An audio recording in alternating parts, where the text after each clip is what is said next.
ప్రభాస్, నాగ్ అశ్విన్ కాంబినేషన్లో తెరకెక్కిన కల్కి 2898 AD cinema block buster hit అని.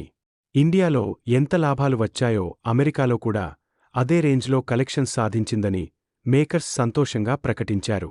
కాని అవన్నీ అబద్ధాలను డిస్ట్రిబ్యూటర్లు ఆరోపిస్తున్నారు. ఈ రోజుల్లో ఒక ప్యాన్ ఇండియా మూవీ విడుదలైతే చాలు, వెంటనే ఒక కొత్త పోస్టర్ విడుదల చేయడం, దానిపై కోట్లలో కలెక్షన్స్ చూపించడం కామన్ అయిపోయింది.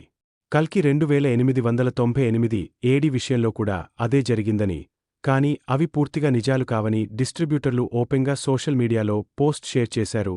కల్కి 2898 ఏడి నిర్మాతలపై నార్త్ అమెరికా డిస్ట్రిబ్యూటర్లు పలు ఆరోపణలు చేస్తూ సోషల్ మీడియాలో పోస్ట్ షేర్ చేశారు.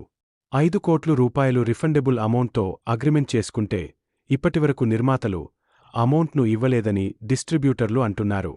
ఇప్పటివరకు వారికి కేవలం 2 కోట్ల రూపాయలు మాత్రమే వచ్చాయని, 3 కోట్ల రూపాయలు ఇంకా రాలేదని తెలిపారు. డిస్ట్రిబ్యూటర్లకు కూడా సినిమా విడుదల సమయంలో ఖర్చులు ఉంటాయి.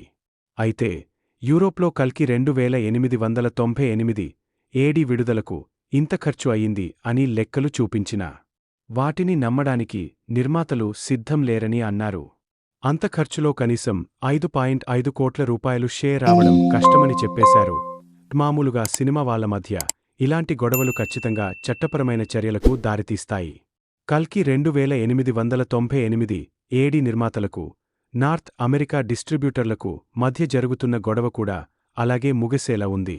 డిస్ట్రిబ్యూటర్లు ఈ విషయంపై 48 గంటల్లోపు వివరణ ఇవ్వాలని నిర్మాతలు ఓపెన్ వార్నింగ్ ఇచ్చారు.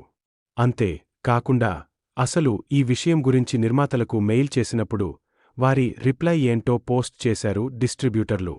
ఆ మెయిల్లో కల్కి 2898 ఏడి సినిమాను యూరోప్లో విడుదల చేయడానికి అయిన ఖర్చులు, షేర్స్, పేమెంట్స్ గురించి వివరించారు నిర్మాతలు. ఇందులో తమ తప్పు ఏం లేదంటూ సమర్థించుకున్నారు.